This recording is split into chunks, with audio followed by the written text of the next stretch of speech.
Halo, selamat datang kembali. Hari ini kita bakal menyelami satu pertanyaan besar banget nih. Seberapa mudah sih kehidupan itu bisa muncul begitu saja? Apa iya alam semesta ini kayak punya keharusan gitu untuk numbuhin kehidupan di mana aja kondisinya pas? Kita bakal kupas bab 13 dari buku Aliens, judulnya A Cosmic Imperative. How easy is it for life to get started? Ini ditulis oleh fisikawan dan astrobiologis keren, Paul Davies. Misi kita, bareng-bareng. Coba pahami argumen Davies soal pandangan ilmiah yang berubah tentang asal-usul kehidupan, dan kenapa, menurut dia, petunjuk terbesarnya mungkin bukan di bintang jauh sana, tapi malah tersembunyi di bawah kaki kita. Iya, persis. Esai Davis ini langsung ke intinya. Gimana kita bergerak dari sekedar tahu, oke, banyak planet nih yang bisa dukung kehidupan, ke keyakinan kalau planet-planet itu, kemungkinan besar memang ada penghuninya. Konsep keharusan kosmik ini, ide kalau kehidupan itu otomatis muncul, kalau kondisinya cocok, lagi populer banget loh di kalangan ilmuwan sekarang. Tapi, yang menarik banget dan jadi fokus Davis, itu gimana pandangan optimis ini tuh kebalikan total dari apa yang diyakini ilmuwan beberapa puluh tahun lalu. Yuk kita telusuri kenapa bisa berubah drastis gini, seberapa kuat dasarnya optimisme baru ini, dan kenapa Davis malah ngusulin cara yang agak radikal buat ngujinya. Oke, mari kita bongkar pelan-pelan sejarahnya dulu. Tadi Anda bilang pandangan dulu beda banget ya. Katakanlah tahun 70-an, awal 80-an gitu. Seberapa pesimis sih mereka waktu itu? Wah, pesimis banget. Banget. Davis nunjukin beberapa tokoh paling top di biologi abad ke-20. Misalnya nih, Jacques Monod. Dia kan pemenang Nobel kedokteran. Di bukunya yang terkenal, Chance and Necessity, dia bilang terang-terangan, alam semesta ini nggak lagi mengandung kehidupan. Terus dia tutup dengan keras gitu. Manusia akhirnya tahu kalau dia sendirian di alam semesta yang dingin dan cuek ini. Dia ngelihat munculnya kehidupan itu kayak, ya ampun, kebetulan yang kecil banget kemungkinannya. Wow, itu pernyataan yang cukup ekstrim ya.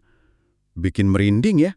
Dia sendirian mikir gitu. Nggak sendirian sama sekali. Davis juga nyebut George Gaillard Simpson.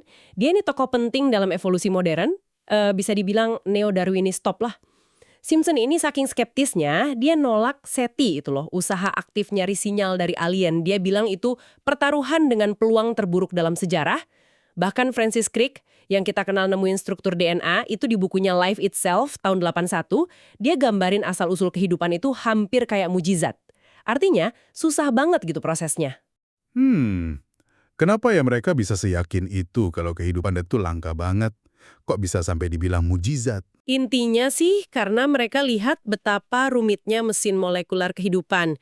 Coba bayangin aja, sistem info, basisnya DNA, RNA, terus protein-protein spesifik buat jadi katalis, buat struktur, metabolisme yang rapi banget, semua kebungkus membran sel. Buat mereka, munculnya sistem serumit dan sespesifik itu dari bahan kimia mati lewat proses acak, itu kayaknya secara probabilitas mustahil banget. Susah dibayangin gimana langkah kimia acak bisa jadi teratur dan berfungsi gitu. Makanya waktu itu kalau percaya ada kehidupan di luar bumi, ya hampir dianggap naif lah secara ilmiah. Oke. Jadi dulu suasananya suram ya soal ini. Tapi terus, kayak yang Anda bilang, ada putaran balik drastis nih mulai tahun 90-an. Ide keharusan kosmik dari Christian de Duve, dia juga nobelis. Mulai dominan. Apa sih pemicunya? Gara-gara nemuin planet-planet di luar tata surya kita itu. Nah, penemuan ribuan eksoplanet itu memang jadi bahan bakar utama optimisme baru ini. Dan perkiraannya kan ada miliaran, mungkin triliunan malah, planet mirip bumi di galaksi kita aja. Astronom sekarang cukup yakin hampir tiap bintang punya planet. Dan banyak dari planet itu mungkin di zona layak huni, tempat air bisa cair. Logika sederhananya yang dipegang banyak ilmuwan sekarang, kalau properti kosmik potensialnya sebanyak itu, ya pasti dong minimal beberapa dihuni. Nah, ini dia nih. Kedengarannya masuk akal banget ya. Tapi di sini, Davis di bab ini mulai nyuntikin keraguan gitu ya. Tepat. Di situ letak ironi yang Davis soroti. Optimisme soal kehidupan di luar sana itu justru meledak sebelum kita benar-benar paham gimana kehidupan dimulai di sini. Optimisme ini lebih didorong banyaknya panggung yang ada, planet layak huni itu daripada pemahaman kita soal dramanya sendiri, yaitu proses abiogenesis. Davis ngingetin kita dengan tegas, planet yang layak huni, habitable, itu belum tentu dihuni, inhabited. Bisa aja ada triliunan planet steril yang kondisinya sempurna buat kehidupan, tapi ya, kehidupannya nggak pernah muncul di sana. Itu poin penting banget. Kayak apartemen kosong siap huni, nggak otomatis ada yang nempatin ya. Kita masih belum tahu seberapa gampang penghuni pertama itu muncul dari nol. Persis, kita nggak tahu detailnya langkah fisika kimia spesifik apa aja yang perlu buat ngubah materi mati jadi makhluk hidup, proses namanya abiogenesis itu. Karena kita nggak tahu jalurnya gimana, ya kita nggak bisa hitung probabilitasnya. Bisa jadi gampang banget, terjadi di mana-mana, atau bisa jadi butuh kebetulan super langkah, jadi ya cuma terjadi sekali di bumi ini aja.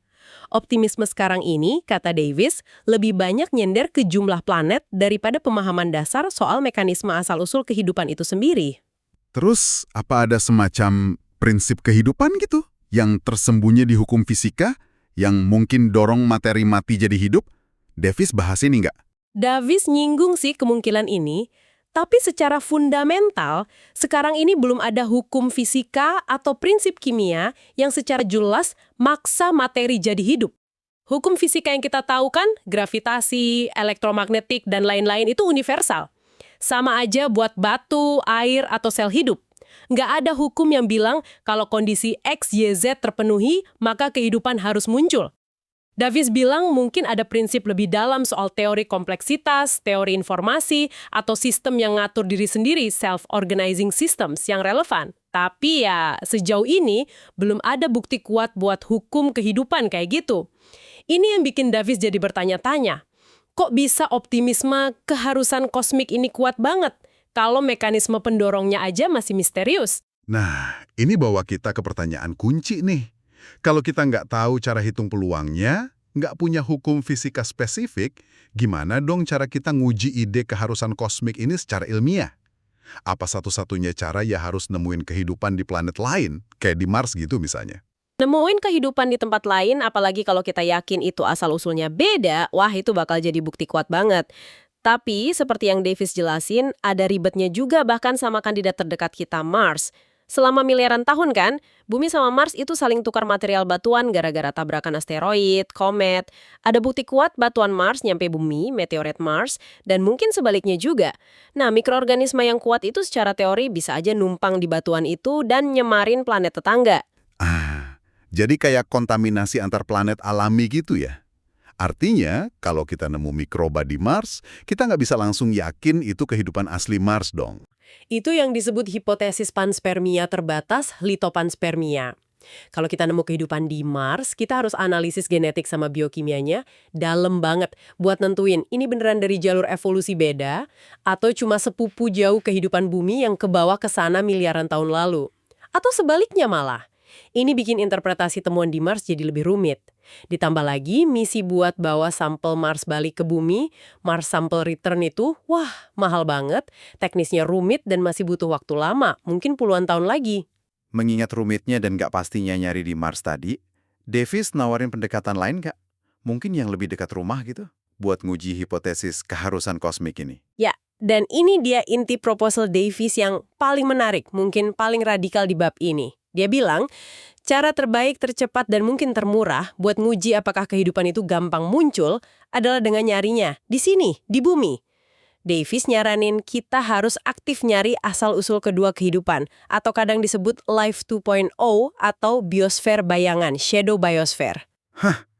Nyari kehidupan alien di bumi, tunggu. Kok kontradiktif gitu ya kedengarannya? Bukannya semua bukti biologi modern nunjukin kalau semua kehidupan yang kita kenal di bumi ini asalnya dari satu nenek moyang, si Luca itu, less universal common ancestor. Pakai kode genetik sama, DNA, RNA, protein, ribosom yang sama semua. Anda benar banget soal pandangan standar atau ortodoks biologi. Semua organisme yang udah dipelajari detail, bakteri, arkea, jamur, tumbuhan, hewan, termasuk mikroba ekstremofil di tempat paling keras sekalipun, semuanya pakai arsitektur biokimia inti yang sama. Bisa ditaruh di satu pohon kehidupan raksasa yang akarnya di luka. Ini bukti kuat banget buat asal-usul tunggal kehidupan yang kita kenal. Terus gimana Davis nyambungin idenya soal asal-usul kedua sama bukti kuat nenek moyang tunggal itu?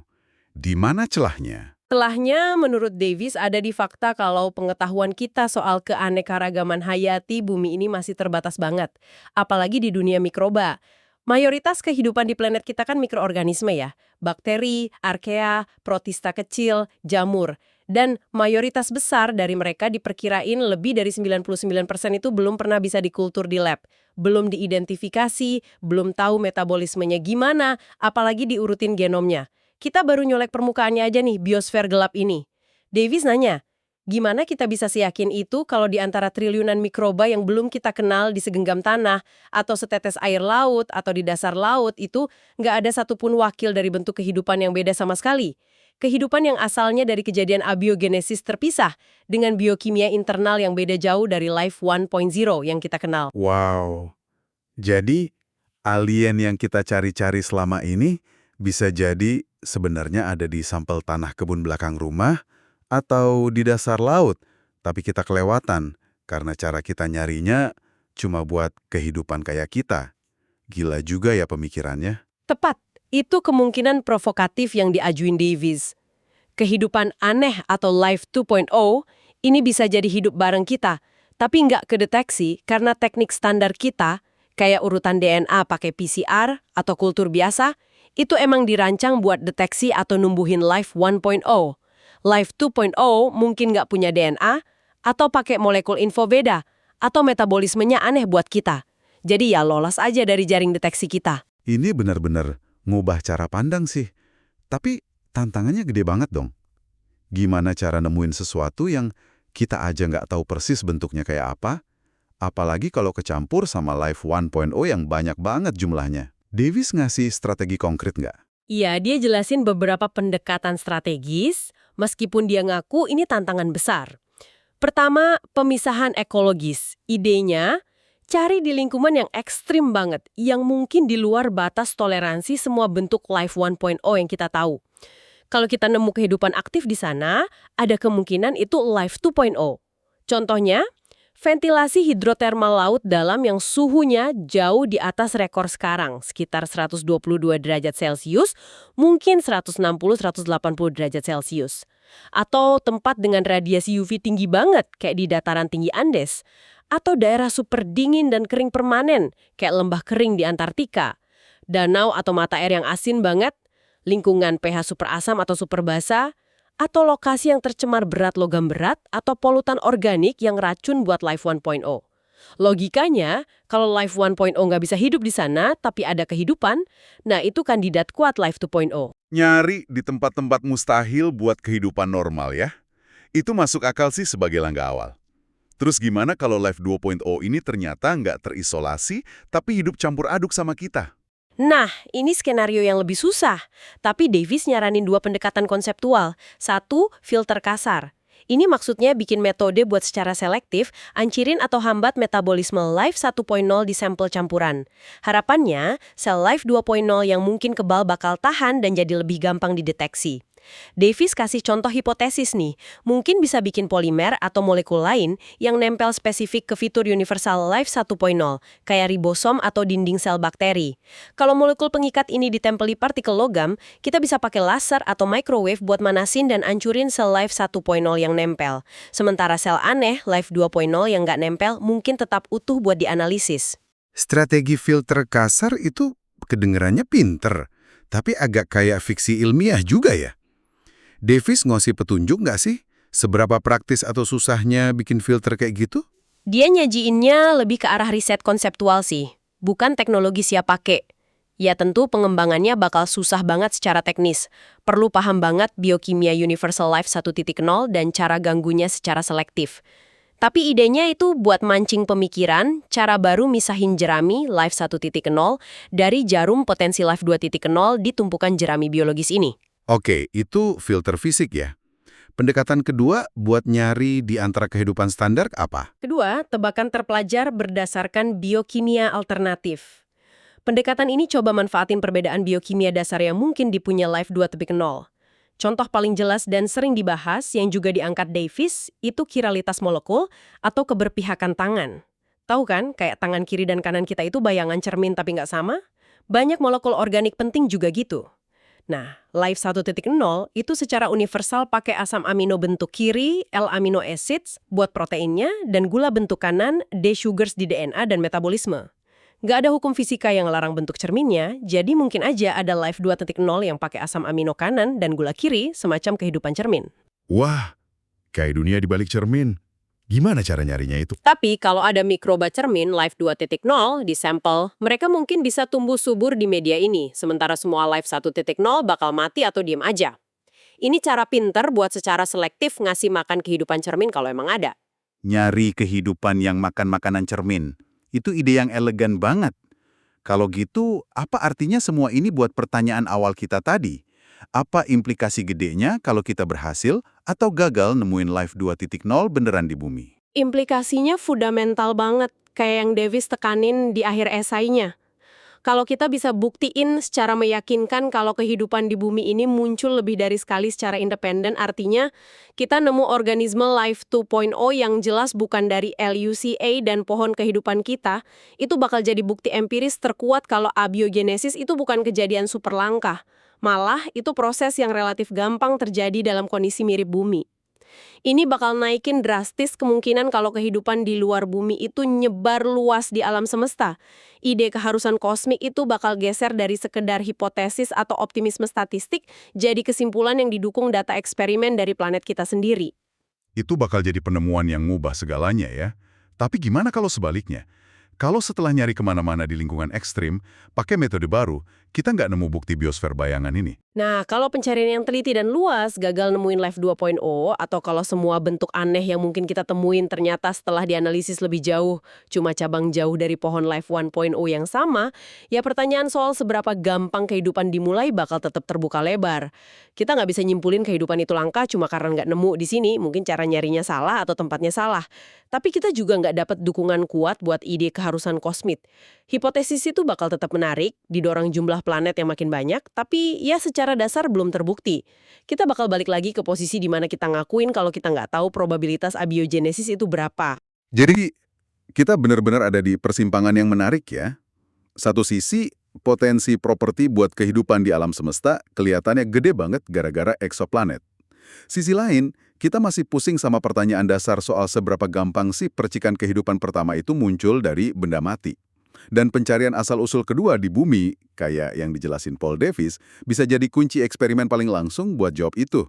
Mungkin malah sebelum kita dapat jawaban pasti dari Mars atau dunia lain. Bener sekali. Dan ini bawa kita ke pemikiran provokatif banget dari Davis buat kita semua renungin nih. Mengingat kita aja belum paham betul detail gimana kehidupan kita sendiri, Life 1.0 ini mulai di bumi, proses abiogenesis itu kan masih salah satu misteri terbesar sains. Seberapa pede sih kita sebenarnya bisa nebak-nebak soal gampangnya atau kemungkinan munculnya kehidupan di luar sana? Davis secara nggak langsung bilang, mungkin pencarian alien yang paling penting secara ilmiah, yang dampaknya paling gede buat pemahaman kita soal posisi kita di alam semesta, justru adalah pencarian yang terjadi di lab dan lapangan di planet kita sendiri. Alien tuh mungkin ngumpet di antara mikroba yang nggak kehitung jumlahnya, dalam bentuk kehidupan yang beda sama sekali, yang selama ini kita lewatin cuma karena kita belum nyari dengan cara yang benar. Wah, perspektif yang membalikan keadaan banget. Mungkin fokus ke alien di antara kita ini langkah penting sebelum kita terlalu jauh ngelihat ke bintang-bintang ya. Terima kasih sudah menyimak pembahasan mendalam kita kali ini mengupas ide-ide menantang dari Paul Davis. Sampai jumpa di eksplorasi berikutnya.